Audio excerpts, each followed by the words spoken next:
El banner que vamos a estar usando durante todo este mes nos recuerda precisamente eso. Mas Dios muestra su amor para con nosotros, en que siendo aún pecadores, Cristo murió por nosotros. Piper, en uno de sus libros, menciona 50 razones para que Cristo haya venido a morir por nosotros, y solo quiero mencionar algunas. Él murió por nosotros para absorber la ira de Dios. Murió por nosotros para cancelar las demandas de la ley. Murió por nosotros para hacernos santos. Murió por nosotros para librarnos de la esclavitud del pecado. Murió por nosotros para asegurar nuestra resurrección. Murió por nosotros para que nosotros podamos vivir por fe. Murió por nosotros para sanar nuestras enfermedades morales y físicas.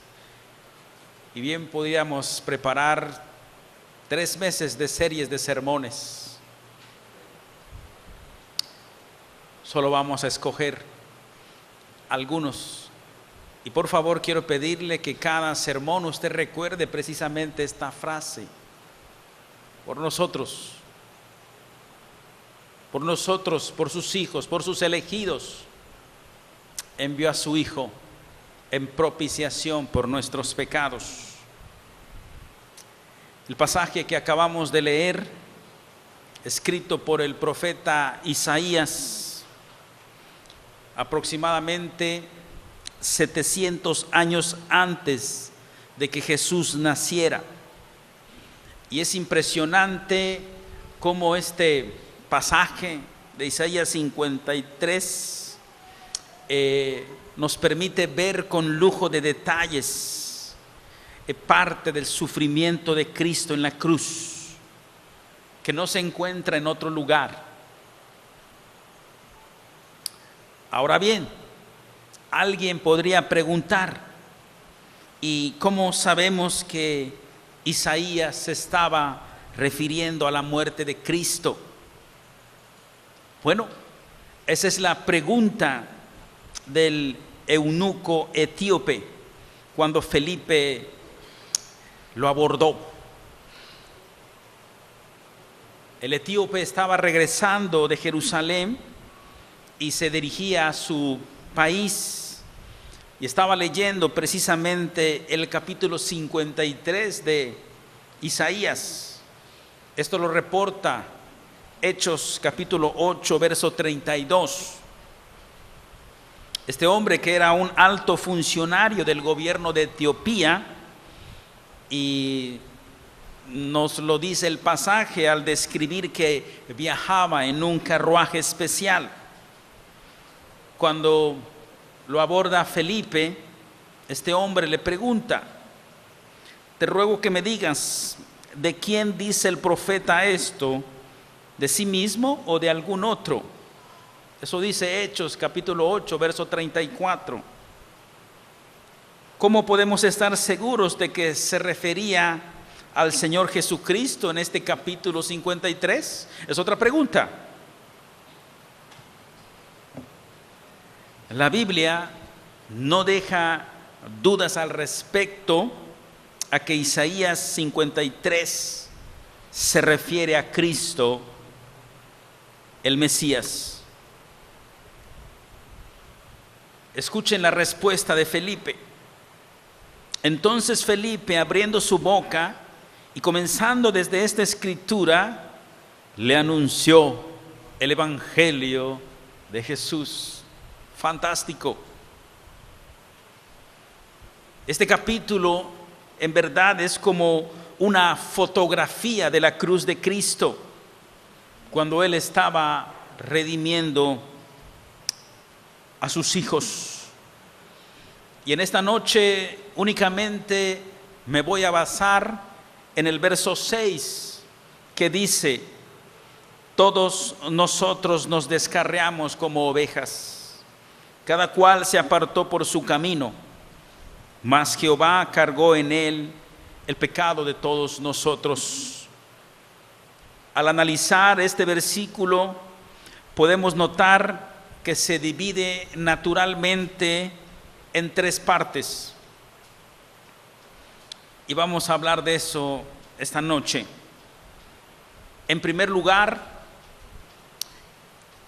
en la confesión general del pecado de toda la humanidad. Dice el verso: todos nosotros nos descarriamos como ovejas. Entonces, aquí tenemos una clara declaración tocante a la pecaminosidad universal de la humanidad. Todos nosotros nacemos afectados de manera general por el pecado. Es más, el término descarriado que se menciona aquí en hebreo significa tener, escúchenlo, el hábito de dar la espalda y alejarte de tu benefactor. Tener el hábito. Una persona descarriada es alguien que una vez disfrutó las bendiciones y el favor, en este caso de Dios, y luego se olvidó de él. Eso es lo que reporta, por ejemplo, el huerto allá con la situación de Adán y Eva, que después de disfrutar de esa relación íntima, pura, santa con el Creador, le dan la espalda. Eso es descarriarse. Y nos describe como ovejas descarriadas. En otras palabras, hemos roto la cerca de la ley de Dios. Nos hemos descarriado. Hemos vagado lejos de Dios.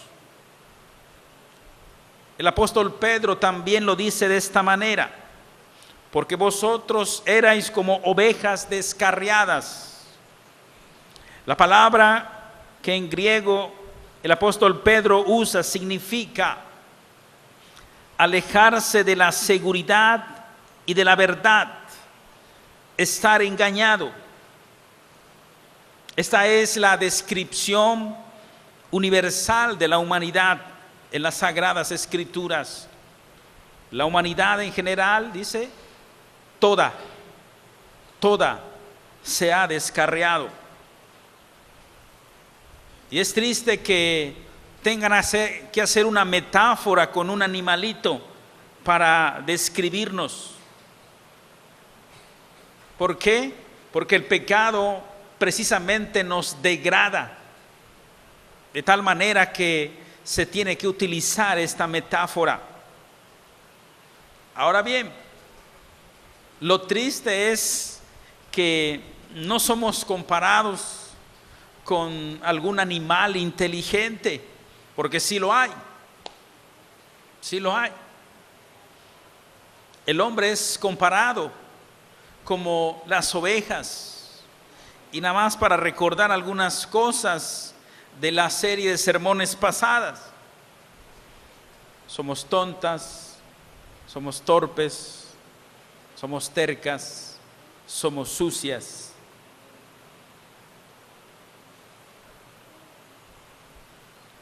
Las ovejas tienen que ser atendidas, de lo contrario, con una facilidad se descarrían. Las ovejas solo son listas en una cosa: en descarriarse. Si hay tan solo un agujero en la cerca, la oveja lo va a encontrar y va a salir por ahí. Y cuando una oveja sale del redil, nunca trata de entrar en ella, Es más, viendo esto de manera espiritual, nunca va a poder entrar de nuevo al redil, a menos que lo ayuden.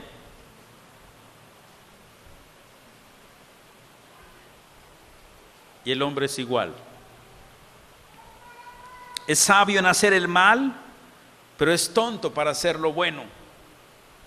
Como alguien dijo acertadamente, el hombre tiene cientos de ojos para buscar el pecado, pero está igual de ciego que Bartimeo cuando se trata de buscar a Dios. Es una enfermedad universal el pecado para los seres humanos. Por eso el apóstol Pablo dice allá en Efesios: en aquel tiempo estabais sin Cristo, alejados de la ciudadanía de Israel y ajenos a los pactos de la promesa, sin esperanza y sin Dios en el mundo. Este y otros versos nos recuerdan que la humanidad en general se ha descarriado de los caminos de Dios, especialmente en falsas doctrinas.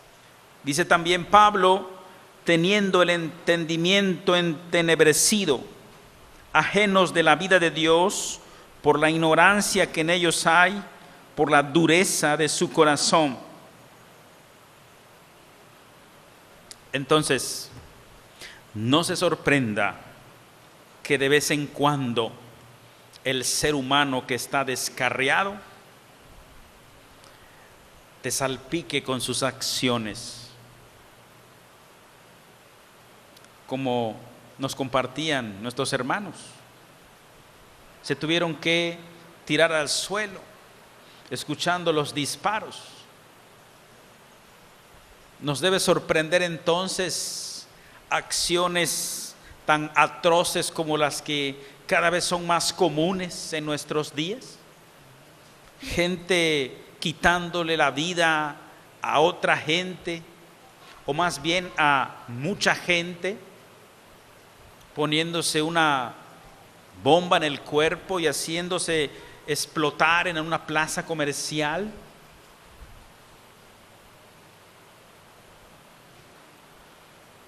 No se sorprenda que la humanidad de vez en cuando salpique con el pecado. Isaías nos está mostrando en esta primera parte de este versículo es que todos estamos afectados por el pecado. También usted.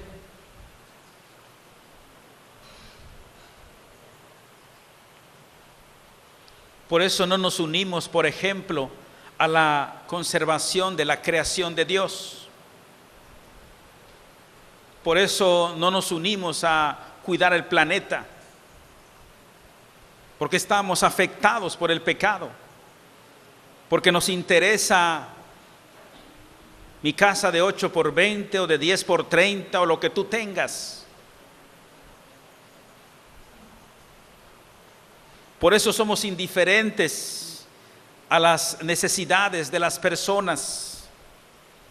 ¿Cuántos indigentes vemos cruzar por las calles?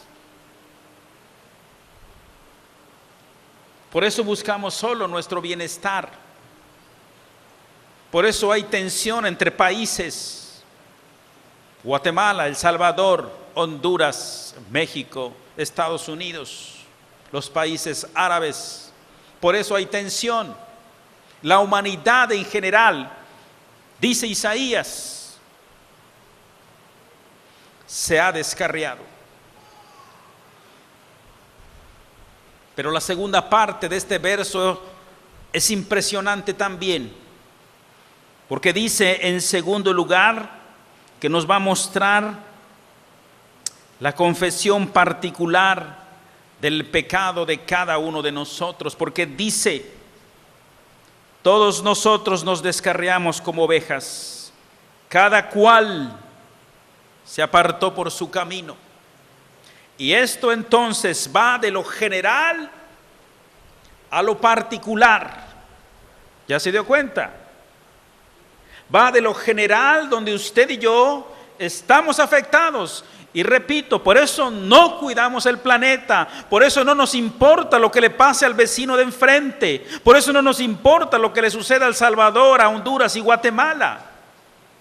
Pero aquí está diciendo que cada uno de nosotros de forma particular tiene una afectación que está haciendo daño al prójimo. Generalmente no nos consideramos tan malos. ¿Qué pasó, pastor? Yo no soy alcohólico ni drogadicto. Yo no ando por las calles ni insultando ni disparándole a nadie. Pero déjame decirte que la descripción que hacen las escrituras de cada uno de nosotros es que al descarriarte te conviertes en una persona, escúchalo bien, tremendamente peligrosa para tu familia, para tus amigos, para tus hermanos. Estamos afectados de forma general, pero también de forma particular, usted y yo, si no tenemos la gracia de Dios, somos tremendamente peligrosos. Por eso el tema de la conferencia de matrimonios que ya está siendo anunciada, durmiendo con el enemigo, así se llama. Y alguien que no conoce el trasfondo enseguida voltea a ver a su esposa, ¿no? Siempre me lo dijo mi mamá, o a su esposo, ¿verdad? Durmiendo con el enemigo. Así que venga a la conferencia, porque la conferencia va a revelar, entre otras cosas, que el enemigo que está ahí no es tu esposa, es usted mismo.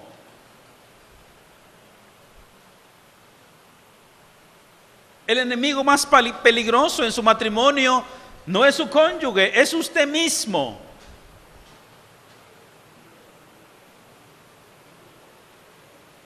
De lo general a lo particular. Es importante que entendamos esto, que cada uno de nosotros ha escogido su camino. Cada uno de nosotros, entre otras cosas, ha querido controlar su vida. Como el hijo pródigo. Dame mi herencia, papi. Me voy. Y usted conoce las consecuencias. Queríamos nosotros llevar a cabo nuestros propios planes. Controlar a nuestros hijos, controlar a nuestra esposa. Nuestro camino puede manifestarse en control de nuestra sexualidad, de nuestras finanzas, de nuestras emociones. No queremos someternos a Dios.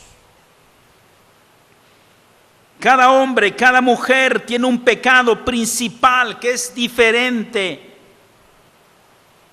a todos los demás. Dos niños, por ejemplo, criados por los mismos padres, tendrán distintos pecados habituales. Uno pecará habitualmente en su camino y otro en otro.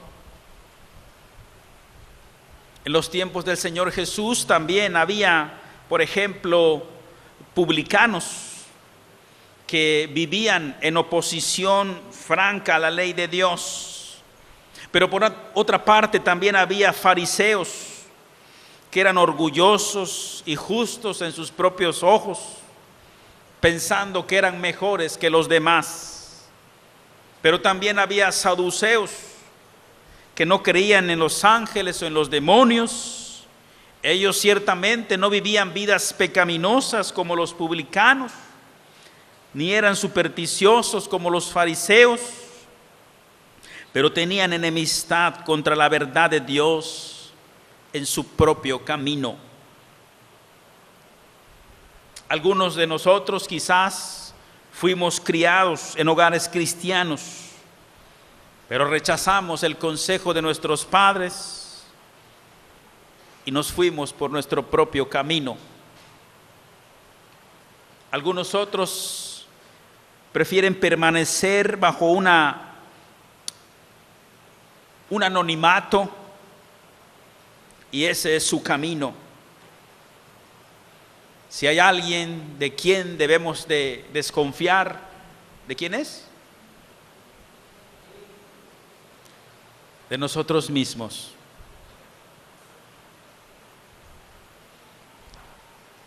La Madre Teresa de Calcuta, en una ocasión, lo he comentado, se acercó un par de novicias y le dijeron: Madre, si usted supiera cuántas cosas están diciendo aquellas personas de usted.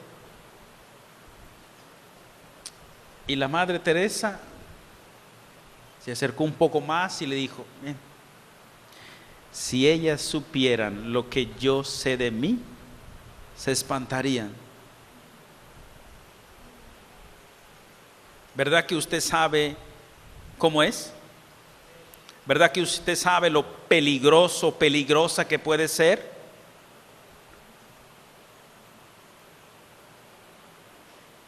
Nos descarriamos como ovejas de forma general,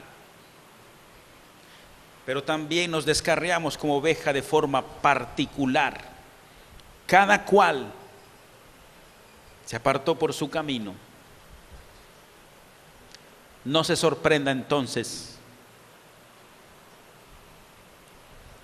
que de vez en cuando salpiquemos a alguien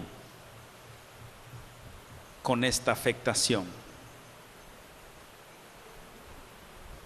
Amén.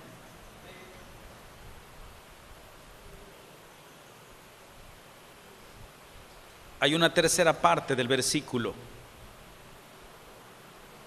En medio de esta condición hay esperanzas para la humanidad. La muerte sustituta de Jesucristo. Es más, quiero que se ponga de pie con todo respeto para leer este verso. Vamos a ponernos de pie.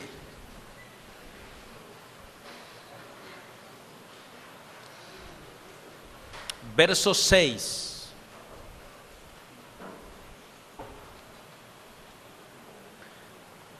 Juntos.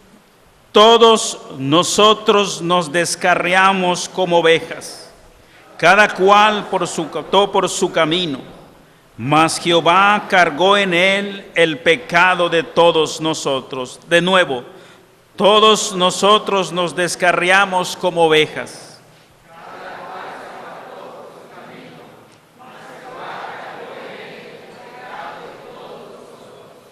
¿No le da gracias a Dios? Ocupe su lugar.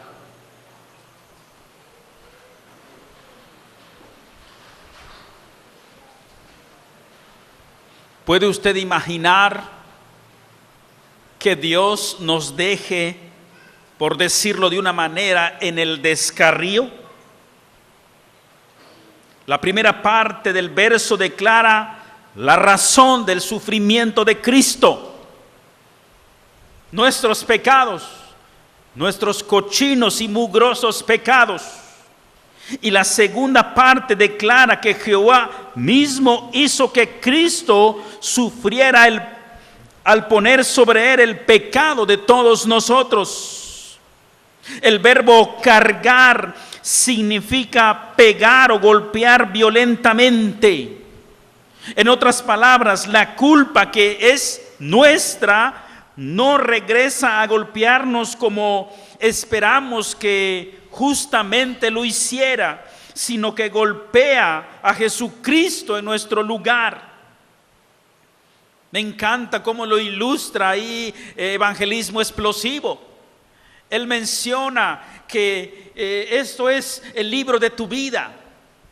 Y dice ahí, aquí en este libro de tu vida, imagina que ese libro de tu vida están escritas todas aquellas cosas que tú has hecho. Sí, cuando has hecho fraude, cuando has hablado mal de alguien, cuando has hecho un chisme, cuando has hecho fraude económico, etcétera, etcétera. Cuando estás solo allá en internet, en la pornografía, etcétera, etcétera. Dice, todo está escrito acá. Pero él dice, y lo ilustra de esta manera, cuando se refiere a este versículo, mas Jehová cargó, y esta mano representa a Cristo, el pecado de todos nosotros. Entonces pregunta, si Cristo cargó con tus pecados, ¿cómo queda tu vida? Dígalo. Limpia.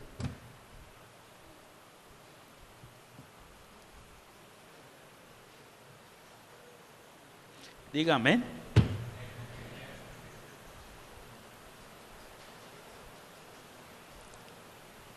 Jehová Dios causó que nuestros pecados golpearan a su Hijo. Él, como nuestro sustituto, cargó el castigo que requería nuestra culpa. Escuche el comentario de Spurgeon al respecto. Los pecados escandalosos de Lot eran distintos a los de David. Los de David eran negros y rojos, pero los pecados de David eran distintos a los de Manasés. Los pecados de Manasés no eran como los de Pedro. La mujer de Samaria no la puedes comparar con Pedro. Tampoco puedes comparar a la mujer de Samaria con Lidia. Lidia es diferente al carcelero de Filipos. Todos ellos son iguales, al igual que nosotros. Todos ellos se descarriaron, pero todos son distintos. Se han vuelto cada quien por su propio camino. Mas Jehová, dice, cargó en Cristo el pecado de todos nosotros. Por eso cuando venimos a la gran medicina del Evangelio, la sangre preciosa de Jesucristo, tenemos lo que los doctores en la antigüedad llamaban un catolicón. Era una medicina general que se aplicaba a todo caso, al mismo tiempo como si fuese hecha para ese pecado en particular. Esto es lo que hizo la preciosa sangre de Cristo.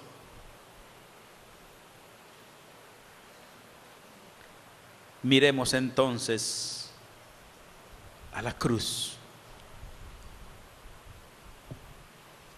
Cristo estuvo sobre esa cruz aproximadamente 6 horas, entre las 9 de la mañana y las 3 de la tarde. En las primeras 3 horas, el hombre hizo con él lo que quiso. Lo colmó de ridículos, lo insultó, lo escupió, lo golpeó, lo clavó sin misericordia en esa cruz. Y luego se sentó a ver cómo moría. A las 12 del mediodía, después de 3 horas de agonía, la Biblia dice que Dios puso un velo sobre el sol y la oscuridad cubrió esa escena, como ocultando al ojo humano la transacción entre el Padre y el Hijo. Cristo se convirtió en el sacrificio por el pecado del mundo. El que fue tratado como pecado, aunque no tenía pecado, fue hecho pecado por nosotros. Si usted quiere saber si Dios odia el pecado, mire la cruz. Si usted quiere saber si Dios castiga el pecado, mire a su Hijo soportar las torturas del castigo. Aquella cruz se convirtió en un altar en el que contemplamos al Cordero de Dios quitando el pecado del mundo. Él estaba muriendo por alguien. Él estaba muriendo por nosotros.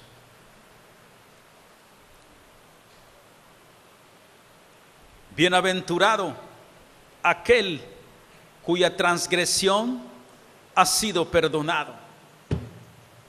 ¿No esas son buenas noticias? Esta es la más grande motivación para vivir.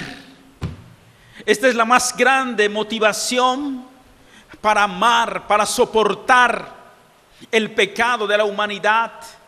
Ciertamente es probable que usted salga en estos momentos y sea salpicado por el pecado de la humanidad.